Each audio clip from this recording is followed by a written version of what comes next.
Bonjour, frères et sœurs, soyez bénis au nom puissant du Seigneur Jésus-Christ. Nous sommes à la conclusion de notre exhortation qui parle essentiellement de la bonne nouvelle.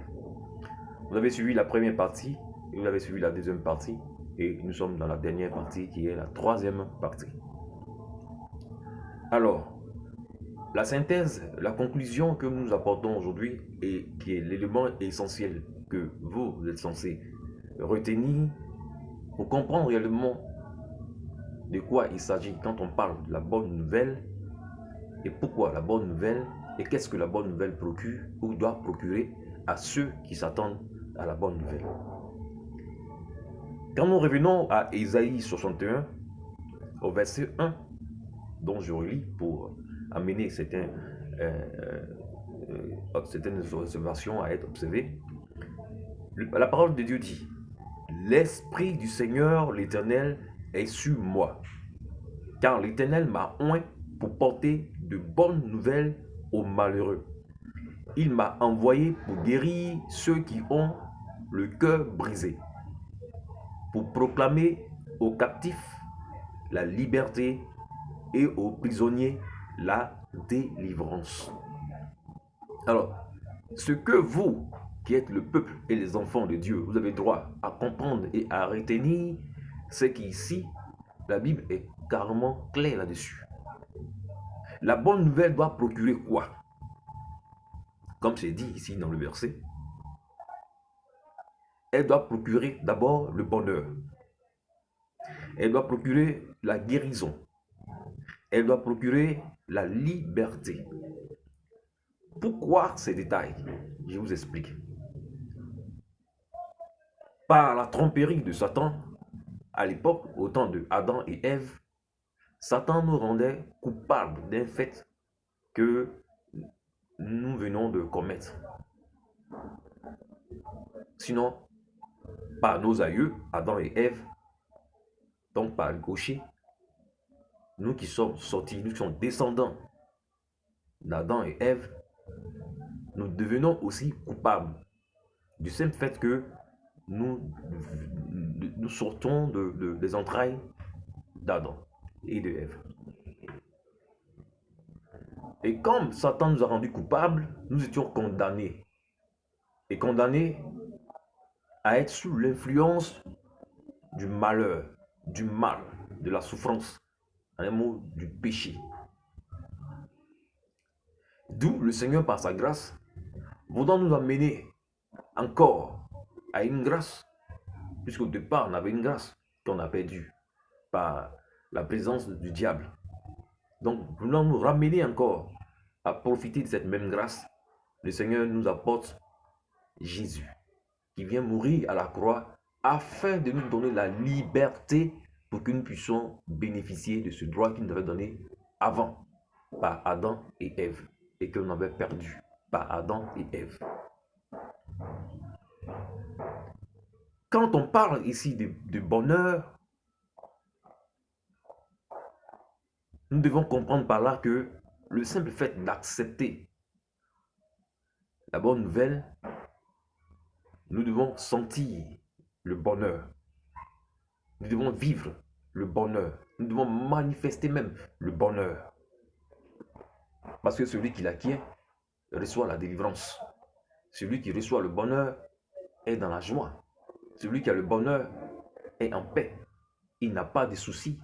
Il ne sent même pas la souffrance, même si la souffrance devait être là, puisqu'il est dans le bonheur. Je me dis quoi? Je me dis que le bonheur ne procure pas le désespoir. Le bonheur ne procure pas le mal. Le bonheur ne procure pas les soucis. Quand on est dans le bonheur, on est en joie. D'où la bonne nouvelle qui a été dispensée, la bonne nouvelle qui a été annoncée par les véritables serviteurs de Dieu, devrait impacter la vie de ceux qui l'ont reçu, sinon de ceux qui l'ont accepté. C'est pourquoi nous disons, vous qui avez certainement choisi de suivre le Seigneur Jésus-Christ, parce que vous avez entendu qu'il était le bon, il était le bonheur, il était l'abondance, il était la bénédiction, sinon il est. C'est pourquoi vous l'avez choisi.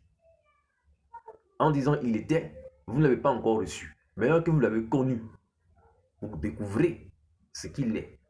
Son bonheur, sa grâce, ses vertus, son charisme, tout ce qui regorge le bonheur dont on parle, qui est le Seigneur. Alors, nous disons, si du moins vous l'avez réellement reçu, il n'est pas normal que des gens qui ont choisi d'être dans le bonheur continuent encore d'être sous l'influence du malheur. Parce que quand nous lisons les versets, regardez bien, toujours le verset 1, car l'Éternel m'a oint pour porter de bonnes nouvelles aux malheureux. Il m'a envoyé pour guérir ceux qui ont le cœur brisé. Pour dire quoi? Celui qui reçoit la bonne nouvelle ne peut plus encore continuer d'être brisé, sinon d'avoir le cœur brisé. Parce que la bonne nouvelle doit normalement pouvoir soigner ses plaies. La bonne nouvelle doit pouvoir guérir le mal qu'il a. La bonne nouvelle doit pouvoir procurer la paix, l'abondance, la bénédiction et tout ce qui regorge, tout ce qui est bien et bonheur. Or, ce que nous constatons aujourd'hui dans notre quotidien, c'est qu'il y a encore des personnes qui sont sous l'influence de la malédiction. Pourtant, la Bible déclare que Jésus-Christ a payé le prix à la croix en se faisant malédiction pour nous enracher, sinon pour nous enlever de la malédiction. De sorte que, à tous ceux qui l'ont reçu, à tous ceux qui l'ont accepté, qui ne demeurent plus sous l'influence de la malédiction. C'est pourquoi nous disons, ce n'est pas normal. Nous ne pouvons pas comprendre que des gens qui ont reçu le bonheur, la bonne nouvelle, si réellement elle a été prêchée ainsi dans leur vie, en temps normal et en temps réel, ils devaient savourer le bonheur. Ils devaient manifester le bonheur. Ils devaient vivre le bonheur. Ils devaient être soignés par le bonheur. Ils devaient être guéris par le bonheur. La tristesse ne devait plus être leur quotidien. Ils ne devaient plus être encore esclaves du diable. Mais vous-même, regardez, je ne suis pas en train de juger quelqu'un parce que nous sommes les dispensateurs de la parole de Dieu. Nous sommes là pour enseigner la parole de Dieu. Et la parole de Dieu, quand on l'enseigne, il faut dire ce qui est vrai. Alors, si le peuple de Dieu a reçu les vertus du Seigneur, les vertus du Seigneur doivent pouvoir se voir dans leur quotidien, dans leur manière de vivre. Mais regardez la manière de vivre du peuple de Dieu aujourd'hui.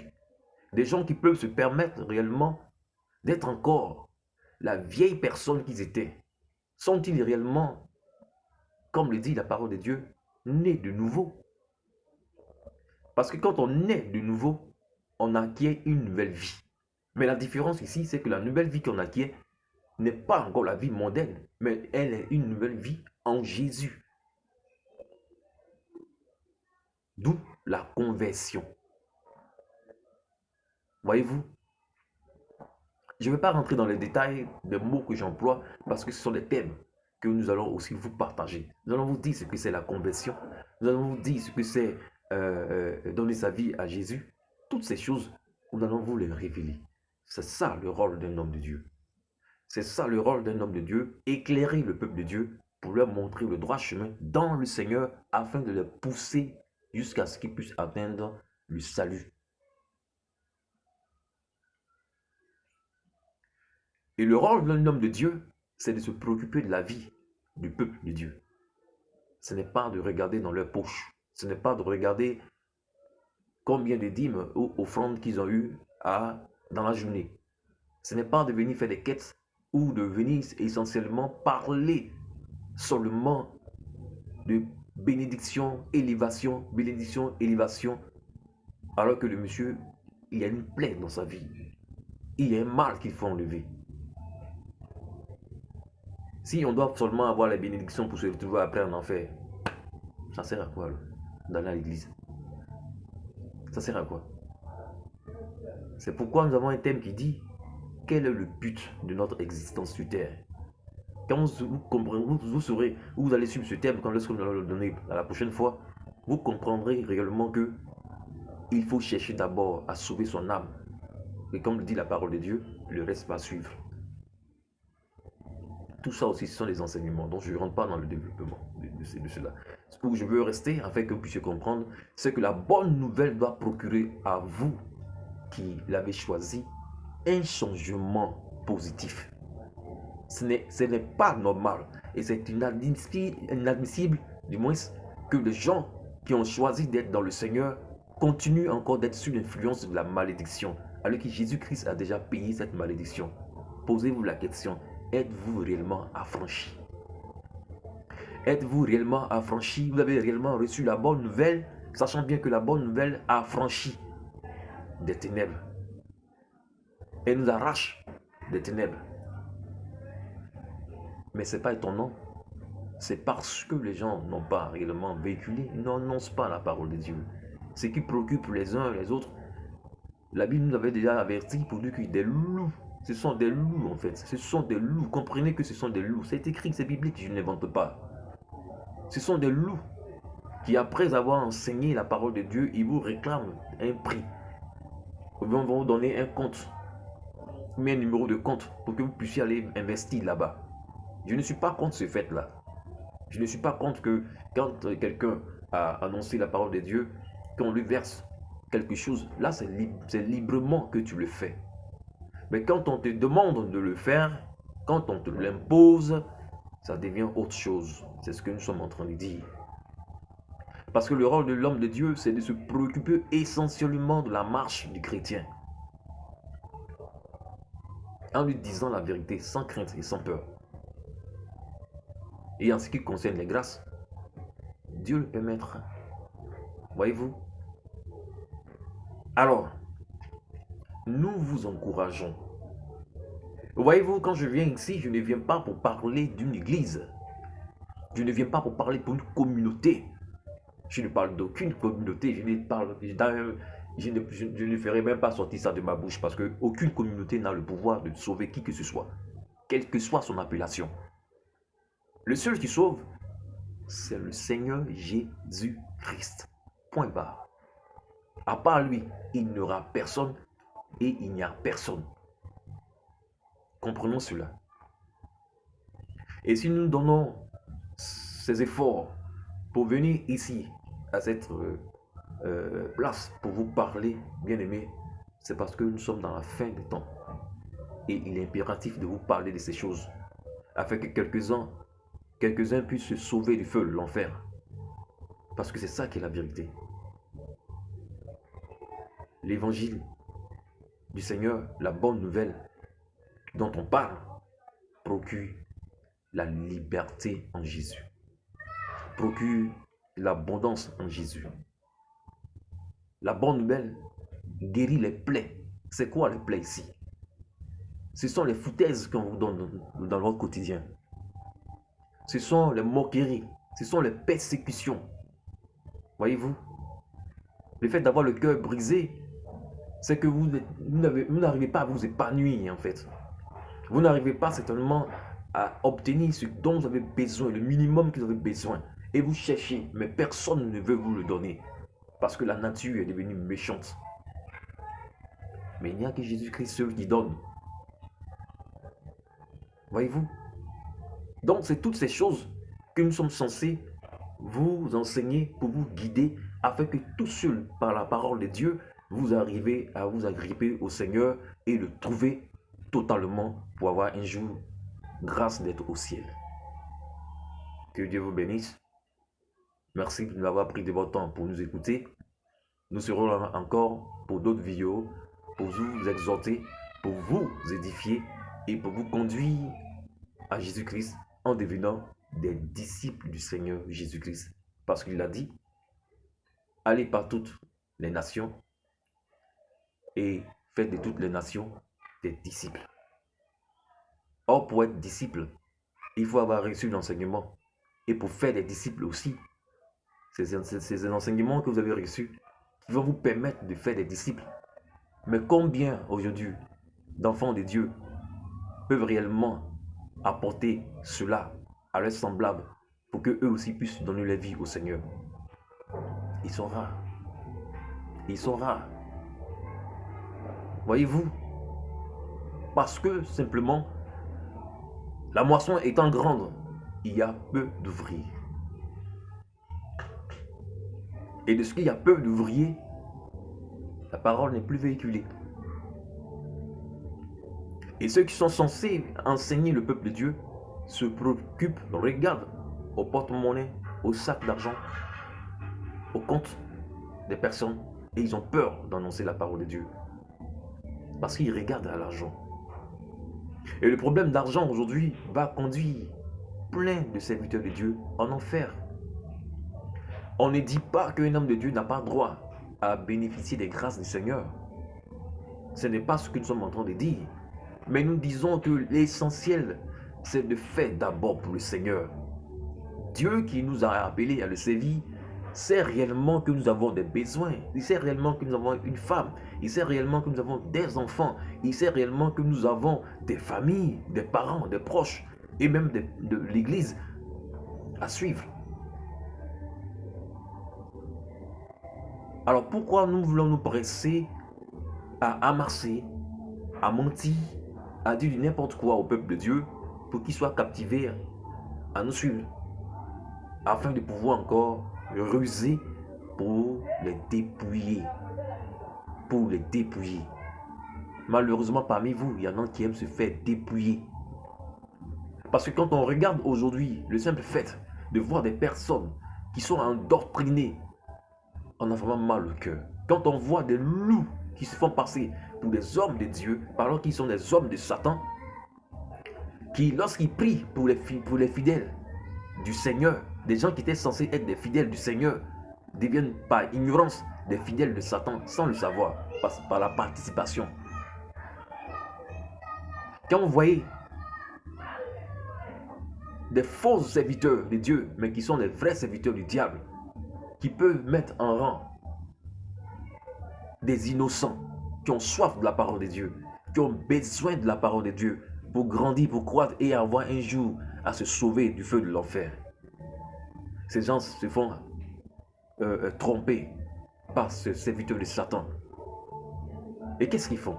Parce que quand nous regardons sur les réseaux sociaux aujourd'hui, on découvre des vidéos où des faux serviteurs de Dieu sont en train de coucher en pleine piscine avec les femmes des gens, avec les jeunes filles des gens. Eh bien, il prend une, il sort avec elle, jusqu'à ce qu'il soit satisfait de ce qu'il fait. Mais c'est le démon qu'il incarne qui est en train d'agir, qui est en train de prendre vos grâces, vos bénédictions. Dès lors qu'un homme qui se dit homme de Dieu fait de telles choses, pardonnez, ayez le discernement. Ayez le discernement. Je ne sais pas pourquoi des gens arrivent même à se faire avoir. Cherchez premièrement le royaume des cieux. Vous courez après les prospérités, les bénédictions, les miracles, tous ces trucs-là. Vous courez. C'est pourquoi aujourd'hui ils arrivent à vous avoir. Laissez ces choses, je vous en supplie, par la compassion de Christ. Mais cherchez d'abord la parole de Dieu. Devenez vous-même homme et femme de Dieu en obéissant à la parole. Ne restez pas au seuil d'enfant. Vous-même, la nature vous enseigne que quand on est enfant, un jour on grandit et puis on devient mature. Pourquoi vous voulez rester toujours au seuil d'enfant de Dieu, enfant de Dieu, alors que vous devez devenir un jour des hommes et des femmes de Dieu, parce que vous allez croître dans la marche. Cessez d'être esclave du diable. Cessez que de jurer par votre faux pasteur là. Arrêtez ça. Aucun pasteur n'a la clé pour sauver qui que ce soit. Aucun. Aucun pasteur, aucun prophète, aucun imam, aucun prêtre, aucun l'abbé, aucun de tous ces gens-là n'a le pouvoir, n'a la capacité de sauver. Celui qui sauve, c'est l'Esprit Saint, Jésus. C'est lui qui sauve. Celui par grâce, quand nous sommes disposés, vient en nous pour marquer sa présence dans la vie de quelqu'un. Comme actuellement, en moi, il est en moi et il me permet de vous parler afin que vous qui m'observez par cette vidéo, par la grâce du Seigneur, en écoutant, que vous puissiez vous sauver en quittant ces fausses doctrines pour vous attacher à la parole de Dieu. Jésus a besoin de votre âme, de votre vie, de votre être. Il n'a pas besoin de vos gains. Il n'a pas besoin de vos biens. Quel bien même vous avez même? Vous avez quel bien? Il y a quelqu'un sur la terre ici qui a plus de biens que Jésus-Christ. Pour que Jésus-Christ ne regarde seulement que vos biens. Jésus n'a pas besoin de ces choses. D'ailleurs, même c'est lui qui vous les a donnés. Sinon, quel bien vous avez? Pour que quelqu'un vienne vous mentir, pour que quelqu'un vienne vous raconter du n'importe quoi. Quand on voit des hommes de Dieu qui se font passer sinon des faux serviteurs, des hommes de Satan qui se font passer pour les serviteurs de Dieu, qui vont même mettre en rang des innocentes qui sont endoctrinées, qui sont envoûtées par des esprits démoniaques. Et on met là dans une assemblée, l'église, tout le monde est là, l'église Satan est là. Et à tour de rôle, on va prendre un rasoir, il prend un rasoir devant tout le monde, on t'enlève le slip, la robe reste, on t'enlève le slip et on te rase des poils. Il y en a même qui vont jusqu'à jouer avec le sexe des gens, publiquement devant tout le monde et c'est filmé. Qu'est-ce qui n'a pas marché? Qu'est-ce qui ne va pas? Quel est votre problème? Avez-vous réellement reçu la bonne nouvelle? Avez-vous reçu réellement la vie? Parce que là, c'est que quand on regarde ces gens qui font ces choses, ils sont encore morts. Parce que là, je parle de la mort spirituelle. Ils ne sont pas vivants. S'ils étaient vivants, ils ne pouvaient pas accepter de telles doctrines. Pourquoi? Parce que le peuple ne lit pas. Parce que le peuple ne médite pas la parole de Dieu. Tu veux devenir disciple du Seigneur. Tu ne regardes pas dans les vertus. Quand on regarde pour devenir ça, tu vas devenir ça. Comment? C'est pourquoi les gens arrivent à vous utiliser comme des esclaves. C'est pourquoi les démons qui ont incarné des personnes arrivent à vous manipuler. Vous n'avez jamais entendu parler des démons humains? Le démon humain, c'est un esprit démoniaque, pardon, qui a la carrure d'un homme. C'est-à-dire quand tu le regardes, il n'a rien d'un démon. C'est un humain quand tu le vois. Mais en vérité, c'est du bling-bling. Quand on parle de bling-bling, ça dit que tu vois la chose que toi tu vois. Mais en vérité, ce qui est derrière la chose, tu ne vois pas. Voyez-vous? Vous le voyez sur l'aspect, il a le corps, la tête d'un homme, d'un être humain. Mais en réalité, c'est un démon qui est là et qui agit à travers ce corps, ce fourreau. Peut-être qu'il a pris quelque part dans un cimetière, dans un autre pays, et qui vient vous présenter comme étant un homme de Dieu, pour vous miroiter ces choses, pour vous amener véritablement à comprendre et à savoir qu'il a été utilisé par Dieu et que Dieu lui a donné le plein pouvoir et il fait des choses extraordinaires. Laissez-moi vous dire, Satan a essayé de séduire Jésus-Christ. Satan, il a essayé de séduire Jésus-Christ quand le Seigneur s'est éloigné pour prendre son moment de jeûne. Il a même confessé qu'il allait donner à Jésus tout ce que Jésus-Christ voulait. Seulement s'il posait l'acte que lui, il voulait. Donc, ne restez pas là à adorer ces personnes, à les suivre parce qu'ils ont fait un miracle.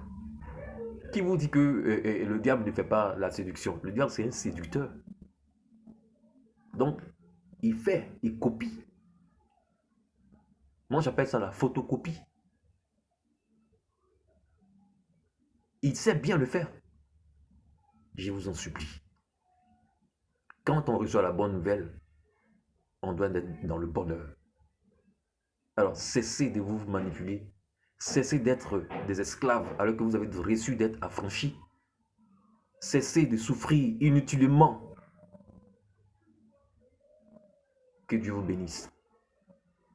Si les exhortations que nous te donnons au jour d'aujourd'hui t'ont fait du bien, abonne-toi afin d'avoir part à chaque fois qu'il y aura une nouvelle exhortation qui peut apporter un plus pour ta marche, que tu puisses recevoir la vidéo au fur et à mesure dans ton YouTube ou ton post. Que Dieu vous bénisse. On va prier. Seigneur éternel, nous te disons encore merci pour la grâce et le bonheur que tu préoccupes à ton peuple. Tes enfants, Père, ont entendu aujourd'hui ce que tu as apporté comme exhortation, comme enseignement. Père, nous t'implorons par ta grâce afin que toi qui as seul le pouvoir de convaincre, que tu amènes à tes enfants qui ont droit d'être sauvés et qui ont écouté cette vidéo, de pouvoir accepter de marcher dans ta volonté. Seigneur, je prie qu'ils arrêtent de suivre l'être humain. Car tu as dit dans ta parole que maudit soit l'homme qui se confie en l'homme. Père, je prie afin que, par ta grâce éternelle, mon Dieu, qu'ils aient plus à se confier à toi, l'Éternel, que de se confier à l'homme, mais à écouter ta parole et à la mettre en pratique. Fortifie ceux qui sont faibles et soutiens, Seigneur, ceux qui ont besoin de soutien et délivre ceux qui sont, oh mon Dieu, encore sous l'emprise du mal. Que ta grâce et ta gloire, oh mon Dieu, surabondent dans les vies. Gloire et honneur te soient rendus et nous témoignerons ta gloire dans la vie de tous. Merci Seigneur, au nom de Jésus-Christ. Amen. Soyez tous bénis dans le Seigneur et à plus pour la prochaine vidéo, pour une autre exhortation, pour un autre thème. Ce thème que nous avons ici abordé, dont nous avons fait la conclusion, était simplement le thème de la bonne nouvelle. As-tu reçu la bonne nouvelle? Si oui, alléluia, que le nom du Seigneur soit glorifié, que Dieu te bénisse. Tu n'as pas encore reçu? Attelle-toi, prépare-toi et donne-toi afin que le Seigneur vienne se produire dans ta vie, vienne résider dans ta vie, dans le nom puissant du Seigneur Jésus-Christ. N'oublie pas, abonne-toi et like afin de nous permettre de pouvoir encore vous amener d'autres vidéos au nom de Jésus-Christ. Amen.